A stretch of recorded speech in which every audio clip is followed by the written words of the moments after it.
down in there. And you keep pouring till nothing else comes out. If it's a couple drops, I don't really mind. Alright, I'm gonna fluff it up again. Alright, so this is what we're looking at with it wet and fluffed up. Now let's get some cuttings. For basic cuttings, I make sure to use my trusty dusty scissors that I use for everything. Let's do this. For example, this heartleaf philodendron, I'm going to just move this here and see a decent piece and put these down. I want to get at least 2 nodes so I have room in case of rot. Now this is one of the longer strands, so let me get something that makes it look more full. Find the piece that you feel comfortable cutting. This one's kind of in the way back here, so I'm just going to cut about right here. Alright, here we go, guys. Bam. Cutting number 1. You see it's got a couple nodes on there. I've already taken some cuttings of this recently, so I don't want to, but oh well. I'll go ahead and get one for the video. We're just gonna go bloop. Catch it with your hand. Alrighty. It's best to get a cutting that has aerial roots because that's what helps new roots grow.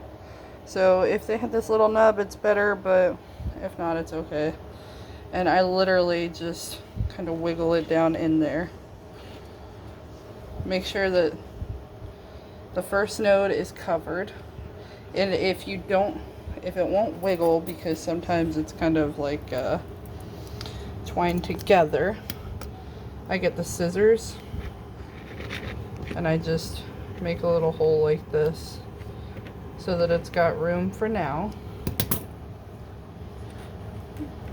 So, tangled in my phone cord. Alright, then it'll go right in there. Alright. And this one, I'm going to put this one in here also because, what is this?